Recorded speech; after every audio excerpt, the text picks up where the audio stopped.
Conclude చేసే ముందు ఒకటే అండి, బేసిక్గా ఇది సరే ఇప్పటిదాకా మిమ్మల్ని ఏడిపించాము, నిజంగా బాధ పెట్టాము కూడా కొన్ని ఇష్యూలు గుర్తు చేసి, అది సందర్భం ప్రజలకు చెప్పాలనే ఉద్దేశంతో. కాకపోతే మీ గురించి ఒక వెరీ ఇంట్రెస్టింగ్, యాక్చువల్లీ మీకు ఒక బ్రాండింగ్ వచ్చింది తెలుగు రాష్ట్రాల్లో, మీరు గమనించారో లేదో. మీరు అన్న కొన్ని డైలాగులు ఈరోజు సినిమాల్లో వాడుతున్నారు, ఎంటైర్ సోషల్ మీడియాలో ఉంటాయి మీరు మాట్లాడిన మాటలు. తెలంగాణలో వాడినప్పుడు ఆడపిల్లని ఎందుకంటారు అంటే ఆడపిల్ల కాబట్టి అనేది ఒకటి, మీ ఆవిడని ఎందుకంటారు అంటే మీ ఆవిడ కాబట్టి, పాదయాత్ర అంటే పాదాల మీద చేసే యాత్ర కాబట్టి పాదయాత్ర.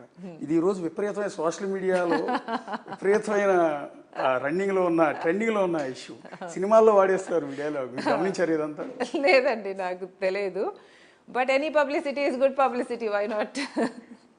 అంటే వాటిని ఎంజాయ్ చేశారు మీరు ఎక్కడన్నా? అంటే మీకు ఒక బ్రాండింగ్ వచ్చేసింది దానివల్ల. ఒకటి చూపించారు, ఒక మీమ్ చూపించారు నాకు, పాదాల మీద నడిస్తే పాదయాత్ర అనేది నా పిల్లలు చూపించారు మీము, చూశాను నేను. అంటే అది క్యాజువల్గా వచ్చేసిందా లేకపోతే ప్రిపేర్ అయ్యి చెప్పారు?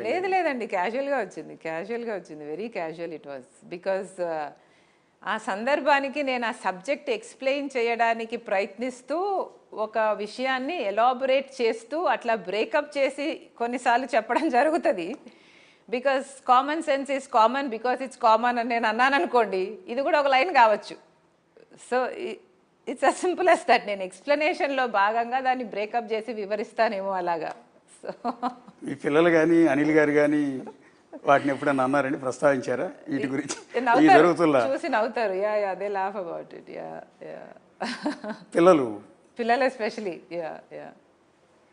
సో ఎనీవే థ్యాంక్ యూ అండి, చాలా ఇంత బిజీ టైంలో కూడా మాకు టైం కేటాయించారు. మండే ఎండలో మీరు ఇప్పుడు ప్రచారం ఎన్ని గ్రామాల్లో తిరిగింది కూడా మేము చూసాం, అల్లారా చూసాము. సో ఆ టైంలో కూడా మీరు టైంకి వచ్చి మాకు ఇంటర్వ్యూ ఇచ్చారు.